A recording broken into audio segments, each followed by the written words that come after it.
एक बार की बात है। रमा की दो बहुएं थी, रश्मि और इंदु। एक को वो अपनी पसंद से लेके आई थी और दूसरी उसके खुद के बेटे ने पसंद की थी, जिसका नाम इंदु था। इंदु को उसकी सास पसंद नहीं करती थी और दूसरी बहू रश्मि को बहुत पसंद करती थी। रश्मि, इधर तो आओ, देखो तुम्हारे लिए मैंने कंगन बनवाए हैं। अरे वाह मम्मी जी, दिखाओ। ये देखो, सोने के हैं। ये क्या मम्मी जी, इतने पतले से? ये भी कोई कंगन है? हमारे मायके में तो ऐसे कंगन नौकरानी भी नहीं पहनती। अरे, तू चिंता क्यों करती है? अगली बार इससे भी महंगे कंगन बनवाऊंगी तेरे लिए। अभी के लिए तो रख ले बेटा। चलो ठीक है, आप कह रही हैं तो। मम्मी जी, मेरे लिए आप कुछ नहीं लाई? हाँ, ये लो। इंदु बहुत खुशी खुशी बॉक्स खोलती है तो देखती है कि एकदम सिंपल सी लाल रंग की चूड़ियाँ होती है। इंदु सब कुछ देख रही होती है, उसे बिल्कुल भी अच्छा नहीं लगता, पर इससे इंदु की सास को कोई भी फर्क नहीं पड़ता। वो तो हमेशा उससे बुरा ही बर्ताव करती थी। इंदु, ये खाना कैसा बनाया है? क्या हुआ मम्मी जी? अरे, इसमें तो नमक ही नहीं है। नमक आपको मना है ना मम्मी जी, आपका बीपी बढ़ा हुआ था इसलिए। इंदु, तू मुझे मत सिखा, समझी? जैसा खाना सबके लिए बनता है वैसा ही खाना मेरे लिए भी बनाया कर। सासू माँ की डांट खाकर इंदु अपने कमरे में आ जाती है और हम देखते हैं कि वो कोई आम लड़की नहीं है, बल्कि उसके पास सुपर पावर है। चुटकी बजाती है और कमरा अपने आप साफ हो जाता है। पर घर के सारे काम वो अपने आप ही करती थी। सफाई करना, कपड़े धोना, खाना बनाना, ये सब उसने बहू बनने के लिए सीख लिया था। इंदु, एक काम तुम ठीक से नहीं करती। अरे, मैंने तुमसे कहा था कि पीली साड़ी प्रेस करके रखना और तुमने लाल वाली कर दी। सॉरी मम्मी जी, घर में इतना सारा काम होता है, मुझसे गलती हो गई। कितना काम होता है सब दिखता है मुझे। तो फिर आपको ये क्यों नहीं दिखता कि रश्मि दीदी तो कोई भी काम नहीं करती? उससे तुम अपनी बराबरी मत करो, समझी? क्यों मम्मी जी, मैंने ऐसा क्या किया है जो आप मेरे साथ ऐसा बर्ताव करती हैं? तुम उसकी जगह कभी नहीं ले सकती। उसे मैं पसंद करके लाई थी और तुम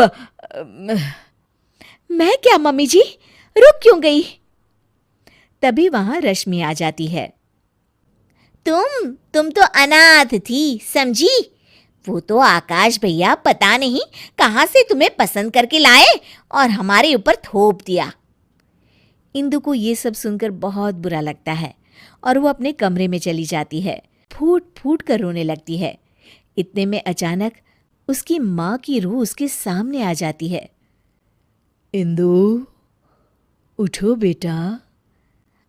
माँ, ये लोग मुझे बहुत बुरा भला कहते हैं।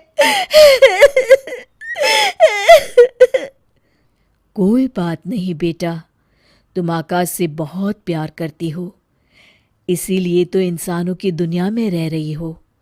मैं तो तुमसे हमेशा से कहती आई हूं कि चलो यहां से अपनी दुनिया में। हाँ माँ, पर अब मुझसे बर्दाश्त नहीं होता। तो चलो मेरे साथ वापस हमारी अपनी दुनिया में इंदु। हाँ माँ, मैं आपके साथ ही जाना चाहती हूँ। तुमने सच में मन बना लिया है ना बेटा? हाँ माँ, मैं आपके साथ ही जाऊंगी।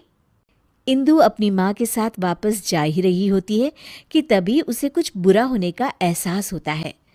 एक मिनट माँ, मुझे लग रहा है कि कुछ बुरा होने वाला है। इंदु भागते भागते बाहर आती है तो देखती है कि सासू माँ सीढ़ियों से उतर रही होती है और उनका पैर फिसलने ही वाला होता है। तभी इंदु बहुत तेज भागती है और आके सासू माँ को बचा लेती है, पर इसमें इंदु को चोट लग जाती है। मम्मी जी, आप ठीक तो है ना? आपको चोट तो नहीं आई मम्मी जी? इंदु की ये बात सुनकर सासू माँ को एहसास होता है कि इंदु कितनी अच्छी है और उनका कितना ख्याल रखती है। खुद जख्मी होते हुए भी वो सास की परवाह कर रही है। बेटा, चोट तो तुझे आ गई और तू अभी भी मेरी परवाह कर रही है। थैंक यू बेटा, थैंक यू। अगर तू न होती तो न जाने क्या होता। नहीं नहीं मम्मी जी, जब तक मैं हूँ आपको कुछ नहीं होगा। मुझे माफ कर देना बहू, मैंने हमेशा तेरे साथ बहुत बुरा बर्ताव किया। अरे नहीं मम्मी जी, प्लीज़ आप इस तरह माफ़ी मत मांगिए। इंदु, इधर तो आओ बहू। जी मम्मी जी। ये लो तुम्हारे लिए। ये क्या है mummy ji?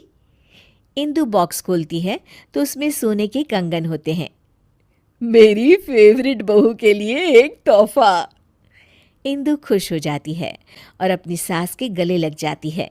Thank you mummy ji.